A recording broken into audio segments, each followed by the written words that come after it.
I discovered my children had collected on my life insurance when the funeral home called to confirm the arrangements for a memorial service I knew nothing about. Mrs. Patricia Hartwell? This is Glen Meadows Funeral Home. We wanted to verify the details for your memorial service scheduled for this Saturday. I was standing in my kitchen making coffee, very much alive, talking to a funeral director about my own death. I think there's been a mistake, I said carefully. I'm not dead. Oh my. I'm so sorry. We received arrangements from your son Michael, who said you'd passed away Tuesday evening after a long illness. He provided all the documentation. What documentation? Death certificate, life insurance papers, medical records. Everything appeared to be in order. Death certificate. For someone who was brewing coffee and wondering why her back ached from sleeping wrong. Can you tell me what name is on these documents? Patricia Louise Hartwell, age 76, died Tuesday, March 15th at Mercy General Hospital from complications related to pneumonia. I was 76. My full name was Patricia Louise Hartwell. But I hadn't been to Mercy General Hospital in 3 years, I'd never had pneumonia, and Tuesday I'd been very much alive, playing bridge with my neighbor Dorothy. There's been a terrible mistake. I'm Patricia Hartwell, and I'm very much alive. Ma'am, I don't understand. Are you saying someone fraudulently arranged a funeral service? I'm saying someone arranged a funeral service for a living person. Whether it's fraud depends on what else they've done with that death certificate. What they'd done, I was about to discover, was cash in my life insurance policy. $500,000, collected by my son Michael as my sole beneficiary, based on falsified medical records and a forged death certificate that claimed I died from an illness I'd never had in a hospital I'd never been to. But it wasn't just the money. It was the systematic way they'd been preparing for my death while I was still alive to see it happening. Over the past 6 months, my children had been gradually distancing themselves from me. Fewer phone calls, canceled visits, excuses about being too busy to spend time with their aging mother. I'd attributed it to normal adult lives getting complicated, the natural way children drift as they build their own families. I'd been wrong. They hadn't been drifting away from me. They'd been preparing to kill me off on paper while keeping me isolated enough that no one would immediately notice I was gone. But they'd made one crucial mistake in their planning. They'd assumed a 76-year-old widow would be too confused, too trusting, or too lonely to fight back when she discovered her own children had declared her dead for profit. They were about to learn how wrong they could be. After hanging up with the funeral home, I sat at my kitchen table and tried to process what I'd just learned. My children had falsified my death, collected my life insurance, and planned my funeral, all while I was alive and unaware. The scope of what they'd done was staggering. Death certificates aren't easy to forge. Life insurance companies don't pay out without verification. Funeral homes don't accept arrangements without proper documentation. This wasn't a spur-of-the-moment crime. This was a carefully planned, systematically executed fraud that had been in motion for months. I called my insurance company first. Mutual Benefit Life, this is Sarah. How can I help you?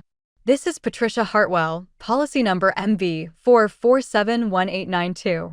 I'm calling to check on the status of my life insurance policy. One moment, Mrs. Hartwell. I'm sorry, but our records show that policy was closed out last week following following the death of the policyholder. The policyholder is me, and I'm not dead. Ma'am, I don't understand. We received a death certificate, medical records, and a claim filed by your beneficiary, Michael Hartwell. Who received the payout? I can't discuss the details over the phone, but the claim was processed and payment was issued according to the policy terms. To whom was payment issued? Ma'am, if you're claiming to be Patricia Hartwell, I'm going to need to verify your identity and possibly involve our fraud investigation department. Please do that immediately. Because someone collected $500,000 by claiming I was dead, and I'd very much like to know who. I hung up and called Michael directly. Mom? This is a surprise. How are you feeling? How was I feeling? As if he'd been monitoring my health status. I'm feeling very much alive, Michael. Which is apparently a surprise to the funeral home you hired for my memorial service. Silence. Long, telling silence. Mom, I don't know what you're talking about. I'm talking about Glen Meadows Funeral Home calling to confirm arrangements for my memorial service this Saturday. I'm talking about the death certificate you used to collect my life insurance money. I'm talking about the fact that you declared me dead while I was still alive. Mom, you sound confused. Maybe you should sit down. I am sitting down. In my kitchen. In my house. Because I'm alive, Michael. Despite what you told the insurance company. I think there's been some misunderstanding. The only misunderstanding is how you thought you could get away with murdering me on paper. Mom, you're not making sense. I'm going to call Susan and have her come check on you. Susan is in on this too? In on what? Mom, there's nothing to be in on. You're having some kind of episode. I'm having an episode of being alive when you expected me to be dead. I hung up before he could respond. 30 minutes later, my daughter Susan called. Mom, Michael said you called him upset about something. Are you all right? I'm fine. The question is whether you're all right with fraud, forgery, and conspiracy. Mom, what are you talking about?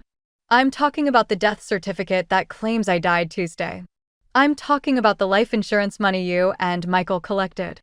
I'm talking about the funeral you planned for someone who's still breathing. Mom, I think you're confused. Susan, I've been many things in my 76 years, but confused isn't one of them. I know exactly what you've done. What do you think we've done? I think you've falsified my death to collect my life insurance. I think you've been planning this for months. And I think you assumed I'd be too old, too isolated, or too trusting to discover it. Mom, that's insane. We would never.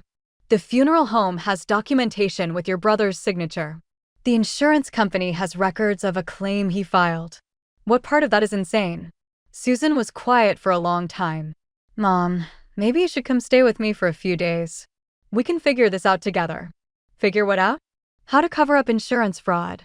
Figure out why you're having paranoid thoughts about your own children. Paranoid thoughts.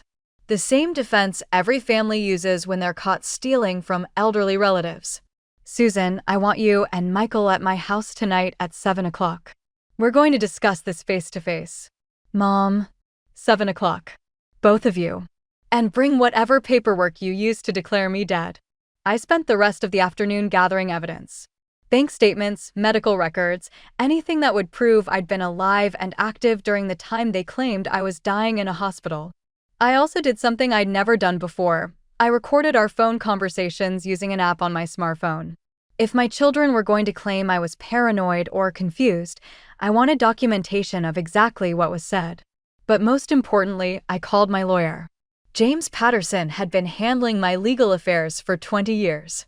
He knew me well enough to distinguish between genuine confusion and righteous anger. Patricia, what you're describing sounds like life insurance fraud. That's a serious federal crime. How serious? If they falsified a death certificate and collected insurance money fraudulently, they're looking at significant prison time. What should I do? Document everything. Record conversations if possible. And Patricia, be careful. People who are willing to commit fraud this elaborate might be willing to escalate if they feel cornered. What do you mean? I mean if they've already declared you dead on paper. Making that declaration accurate might seem like a logical next step. The possibility that my own children might actually harm me to cover up their fraud hadn't occurred to me until James said it. But as I sat in my living room waiting for them to arrive, I realized that people who would falsify their mother's death for money were capable of almost anything. Michael and Susan arrived together at exactly 7 o'clock, both looking tense and carrying briefcases. Mom, Michael said, kissing my cheek as if this were a normal family visit, you look well. I look alive. Which must be disappointing. They sat across from me in my living room, the same room where I'd hosted countless family gatherings, birthday parties, and holiday celebrations. Now it felt like a courtroom. Mom, Susan began, we're concerned about you. The phone calls today, the accusations. Show me the papers. What papers? The death certificate you used to collect my life insurance. The medical records claiming I died of pneumonia. The documentation you provided to the funeral home. They exchanged glances. Mom, Michael said carefully, we don't have any papers like that because nothing like that happened. Then explain why Glen Meadows Funeral Home called me about my own memorial service. There must have been some mistake. Yes, there was. You made the mistake of thinking I wouldn't find out. Susan leaned forward. Mom, is it possible you misunderstood the phone call? Maybe they were calling about pre-planning services, or they were calling to confirm the details of my memorial service scheduled for this Saturday. They had a death certificate with my name on it, claiming I died Tuesday from pneumonia at Mercy General Hospital. That's impossible. It's impossible that I died, yes. It's not impossible that someone forged documents claiming I did. Michael's phone buzzed. He glanced at it and his face went pale. What is it? Susan asked. Text from the insurance company. They want to schedule a fraud investigation interview. The silence that followed was deafening. A fraud investigation about what? I asked. Michael didn't answer, but Susan did. Mom, there might have been some paperwork errors. Paperwork errors don't result in fraud investigations. Sometimes insurance companies overreact to documentation discrepancies. What documentation discrepancies? They couldn't explain because there was no innocent explanation for what they'd done. I want the truth, I said. All of it. Right now. Michael and Susan looked at each other, having one of those silent conversations that siblings develop over decades. Finally, Michael spoke. Mom, you've been sick. No, I haven't. You have pneumonia. You've been in the hospital. I've never had pneumonia, and I haven't been to a hospital. You were admitted Tuesday evening. You were unconscious most of the time. Tuesday evening, I was playing bridge with Dorothy Fletcher. We played from 7 to 10:30, and she drove me home. Mom, you're confused about the timeline. I'm not confused about anything. You are lying about everything. Susan tried a different approach. Mom, what if we told you that we've been trying to protect you? That we've been managing some difficult financial and medical situations on your behalf? What financial and medical situations? Your health has been declining, and we've been covering medical expenses. What medical expenses? I'm on Medicare, and I haven't seen a doctor in 6 months except for routine checkups. Mom, sometimes people with certain conditions aren't aware of how sick they are. What conditions? Show me medical records. Show me hospital bills. Show me any evidence that I've been sick with anything. They couldn't, because no such evidence existed. Look, Michael said, his voice taking on a harder edge, this conversation isn't productive. Mom, you need help. Professional help. We've been trying to handle this quietly, but… Handle what quietly? Your decline. Your confusion. Your inability to manage your own affairs. There it was. The same argument every family makes when they steal from elderly relatives. The victim is too confused to understand what's happening, too declining to manage their own affairs, too incompetent to object to being robbed. Michael, I want you to call the insurance company right now and explain that the claim you filed was fraudulent. I can't do that. Why not? Because it's not fraudulent. I'm sitting right here, alive and well. How is that not fraudulent? Because the medical documentation is accurate. What medical documentation? I haven't been to a doctor. You have, Mom. You just don't remember. The gaslighting was systematic and thorough. They were claiming I had medical conditions I didn't have, hospital visits I'd never made, and memory problems that would explain why I didn't recall being sick enough to die. Show me the medical records. Mom, you're getting agitated. Show me the medical records that document my supposed illness and death. We don't have them with us. Then get them. Right now. Call the hospital and have them sent over. It doesn't work that way. It works exactly that way. Medical records are available to patients on request. If I was treated at Mercy General for pneumonia, they'll have documentation. Michael's phone buzzed again. This time he answered it. Hello. Yes, this is Michael Hartwell. What? I don't understand. Can you repeat that? He hung up, looking stunned. What? Susan asked. That was the insurance company. They want to meet with Mom tomorrow to verify that she's actually deceased. The absurdity of the situation would have been funny if it wasn't so terrifying. Of course they do, I said. Because I'm not deceased, and they're beginning to figure that out. Mom, Susan said desperately, there has to be an explanation for this confusion. There is. You falsified my death to steal my life insurance money. We would never. You already did. The room fell silent except for the ticking of the mantel clock my husband had given me for our 20th anniversary. Finally, Michael spoke. What do you want? I want the truth. I want my insurance policy reinstated. I want you to cancel the funeral arrangements. And I want you to explain to the authorities that this was all a mistake. We can't do that. Why not? Because if we admit fraud, we go to prison. There it was. The real reason they couldn't fix what they'd done. Not because it was complicated, but because it was criminal. Then you should have thought of that before you declared me dead. They left without agreeing to anything, but I could see the fear in their eyes. The insurance fraud investigation was real. The funeral home was asking questions. Their carefully planned scheme was unraveling because the victim was still alive to expose it. The next morning, I met with the insurance investigator, a professional woman named Detective Sarah Mills who specialized in life insurance fraud. Mrs. Hartwell, can you walk me through what happened? I told her everything. The funeral home call, the insurance payout, the confrontation with my children. Do you have any idea how they obtained the medical documentation? I don't think they obtained it. I think they created it. That's a serious crime. Falsifying medical records, death certificates, insurance claims. We're talking about multiple felonies. What happens now? We investigate. We verify your identity, confirm you're alive, examine the documentation they provided. If we find evidence of fraud, we prosecute. And the money? The insurance payout will be recovered. If your children spent it, they'll be responsible for restitution. Detective Mills, can I ask you something? How often does this happen? More than you'd think. Adult children sometimes view elderly parents as assets to be liquidated rather than people to be respected. But Patricia, I have to tell you, most cases involve parents who are actually deceased. Falsifying death while the parent is still alive is unusual and particularly cruel. Over the next week, the investigation moved quickly. The medical records were obviously falsified. I'd never been a patient at Mercy General, never been treated for pneumonia. Never been anywhere near death. The death certificate was forged using templates available online, but poorly enough that forensic examination revealed the fraud immediately. Most damning, Michael and Susan had already spent a significant portion of the insurance money. New cars, vacation rentals, credit card payments.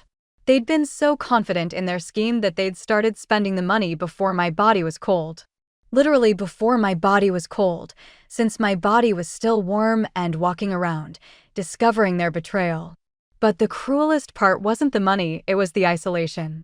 For months, they'd been systematically distancing themselves from me, reducing contact, declining invitations, making excuses to avoid visits. I'd interpreted this as natural adult busyness, the normal way families drift apart over time. In reality, they'd been preparing for my death by ensuring that when I disappeared, no one would immediately notice I was gone. They'd been rehearsing being orphans while I was still alive. The legal proceedings were swift once the evidence was assembled. Michael and Susan were arrested on charges of insurance fraud, forgery, conspiracy, and elder abuse. The money they'd collected was frozen and eventually returned to my reinstated life insurance policy. But the personal cost was devastation.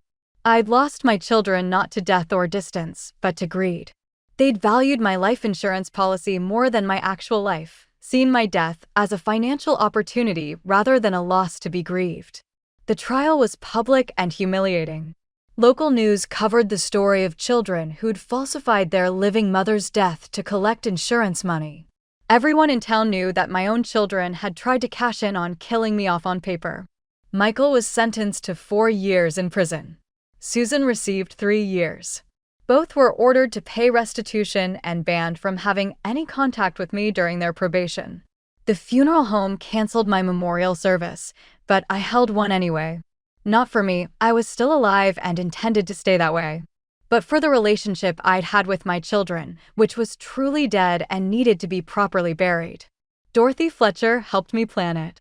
A small service at the Methodist Church where I'd raised Michael and Susan, with readings about forgiveness, loss, and the difference between loving someone and being able to trust them. I buried my relationship with my children with the same grief I'd felt when my husband died, because in many ways, the loss was just as final. 2 years later, I'm still very much alive, despite my children's attempts to declare me otherwise. I moved to a smaller house closer to Dorothy, who became the family I chose rather than the family I was given. We play bridge twice a week, travel together, and look out for each other in the way family should. I updated my will to leave my actual assets to charitable organizations that support elderly victims of family financial abuse. When I do die, naturally, in my own time, the money will help other people who've been betrayed by their own children. Michael and Susan were released early for good behavior, but they've never contacted me. I assume they're rebuilding their lives somewhere else, hopefully having learned that some crimes cost more than they're worth. The insurance company used my case in training materials for fraud detection. Apparently, fake death claims from living policyholders are rare enough to be educational. I take a certain pride in being a unique victim. But the most important thing I learned is that age doesn't make you automatically vulnerable to family predators. Isolation does. Trust without verification does. Assuming that DNA equals loyalty does. I'm 78 now, and I verify everything, trust carefully, and maintain relationships with people who value my living presence more than my dead assets. Some people see elderly relatives as burdens waiting to be lifted or inheritances waiting to be collected. But those aren't family relationships, they're financial calculations. Real family celebrates your birthdays, not your death benefits. Real family wants you alive and happy, not dead and profitable. And if you're lucky enough to find real family, whether through birth or choice, you hold on to them tightly and defend them fiercely. Because love that lasts is worth more than any insurance policy, even one worth $500,000.